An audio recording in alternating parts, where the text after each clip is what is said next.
As he seeks to smash and grab $230 million, Donald Trump's reckless campaign to wreck the rule of law with his prosecutions is today wobbling a bit like a Jenga tower that got a little too tall. Today, in two jurisdictions in the Eastern District of Virginia and in New Jersey, Trump's handpicked prosecutors, both with zero experience as prosecutors, but totally down with going after Trump's critics, regardless of the facts in the cases, are both facing challenges to their appointments, to the legality of them. Politico is reporting that judges appeared skeptical of Alina Habba's appointment to be the acting U.S. attorney in New Jersey.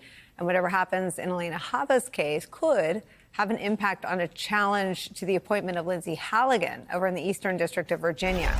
Former director of the FBI, Jim Comey, has filed a motion claiming that Halligan's appointment was unlawful since U.S. attorneys are only allowed to serve without Senate confirmation for 120 days, and the previous U.S. attorney in the job had already served a full 120-day stint. That would be Eric Siebert, who we have covered here. He was fired for refusing to bring the cases against Jim Comey and New York Attorney General Tish James because there wasn't enough evidence. If the court rules in Comey's favor and finds that Halligan was improperly appointed, Comey's case could be tossed out, as could the case against Tish James. These, of course, are two pillars of Trump's retribution campaign that would collapse because the Trump administration hastily put inexperienced loyalists in the positions of U.S. attorneys without any regard for the law. But the cases against Comey and James might be in danger even before any court rules on Halligan's appointment.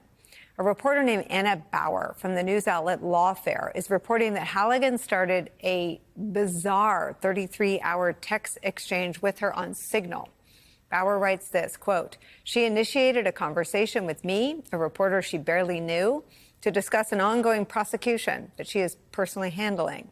She mostly criticized my reporting, or more precisely, my summary of someone else's reporting, but several of her messages contained language that touched on grand jury matters, even as she insisted that she could not reveal such information, which is protected from disclosure by prosecutors under federal law. Not once during their conversation did Lindsay Halligan say that their conversation was off the record."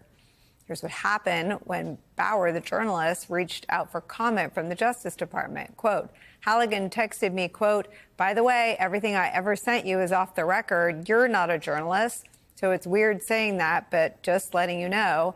I responded, 'I'm sorry, but that is not how this works. You don't get to say that in retrospect.' Halligan was unpersuaded. 'Yeah, I do, off record.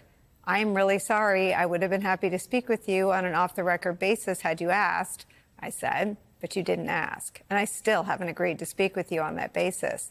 Do you have any further comment for the story?'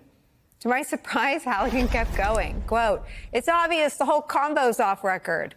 There's disappearing messages, and it's on Signal. What's your story? You never told me about a story.' I didn't respond. It was time to publish my story. I'll text it to her." We're back with Andrew and Mike. I don't know whether to deal with the legal issues or the stupidity first, but the stupidity is just unbelievable here. Now, you could, I guess, legitimately not understand that texting a journalist, not about her own reporting, but about her summaries about someone else's reporting, is something that if you don't want to see in print, you should ask the conditions. But to be sharing grand jury information, to me, seems like something that even in this bizarre Earth 2 world could get Lindsay Halligan called into the principal's office, Andrew? So to be fair, she does say in her text, I can't go further because I can't go into grand jury information. But on the other hand, she does confirm information by saying essentially, yes, that happened in the grand jury, but I can't go further. So just because the New York Times is reporting something, which is, Anna Bauer was summarizing that, it hasn't been confirmed by the government one way or the other. So the government is not supposed to be saying that there, that did or did not happen in the grand jury. But I view this as even more nefarious. I mean, yes, there is stupidity here and clumsiness, but just so it's clear, Anna Bauer, who writes for Lawfare and is a wonderful, wonderful reporter, I read her material all the time because she's so good, so smart. She was pointing out what appeared to be serious legal flaws in the Letitia James case. And what was happening was she got a call from Lindsay Halligan saying, basically, you need to change all of that. You've got it wrong. And Anna Bower correctly said, well, tell me what I got wrong. I don't want to report something wrong. What's wrong with it?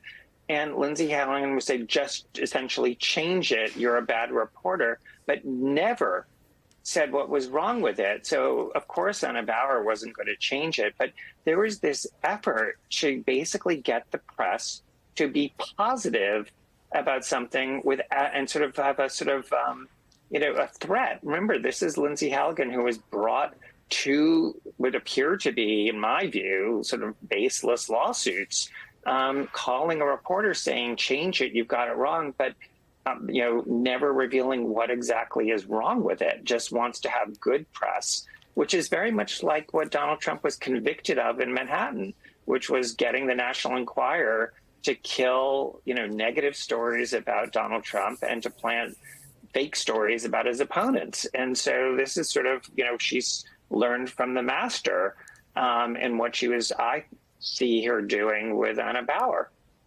Well, I think, Mike, what's revelatory is that even privately, the facts are totally a distant second to the press they garner. Let me read the section that Andrew's talking about. So this is Anna's writing. I explained my thinking to Halligan in my next response, writing this text, quote, I read the New York Times report as saying that her niece testified that she lived in the house for years without paying rent. Though the indictment says there were thousands of dollars of rent paid at one point, I don't see that as inconsistent with her testimony as reported by the New York Times. Tish James's ethics disclosures report between $1,000 and $5,000 in rent back in 2020. After that, she didn't disclose additional rental income. I'm still not sure I understand what's incorrect about the Times account or my summary of it. So again, Anna Bower has sort of subtweeted or posted screenshots of a New York Times report, and she specifically says, these are the facts I posted. What is your issue? Halligan, the prosecutor, writes back to Anna, the reporter. Anna, you're biased. Your reporting isn't accurate. I'm the one handling the case, and I'm telling you that. If you want to twist and torture the facts to fit your narrative, there's nothing I can do. Waste to even give you a heads up. Again, she's the only one who presented to the grand jury, as we understand, and she's saying that these facts aren't accurate, but again, not setting the record straight and coming out with a pretty nasty tone here with the journalists. Mike, how much of this is par for the course, and how much of this is unique to a prosecutor who just brought two of the most political indictments that have happened in this second Trump term, to be tweeting at someone or messaging with someone on Signal to simply posting another journalist's reporting? This gets to one of the big questions that I think is still unanswered of the Trump presidency that I would, I think we'll have an answer to someday, but we don't really have now. And that is, they spend their time on a lot of stuff that really doesn't matter or is hollow or is superficial. Like in this instance, Halligan's upset about a tweet about a New York Times story, a tweet summarizing a New York Times story. And I just find it like we have seen administration after administration try and run the government over the past few decades and see how difficult it is when they try with, very smart, accomplished people that had been there for a long time to execute on a day-to-day basis. And I'm still dumbfounded by what seems to be an enormous amount of time and energy that goes into the frivolous and to things that don't cut to the necessary heart of it. Whether it's a New York Times story, whether it's a tweet about it, there are much more serious things going on in this case, that are consequential and that matter. But this administration with the president, people follow their boss. They follow how their boss behaves. And this is something that Trump would have picked a fight about. A tweet about something that really isn't isn't that consequential that really bothered him that he, came by with his bullhorn and wanted to fight about.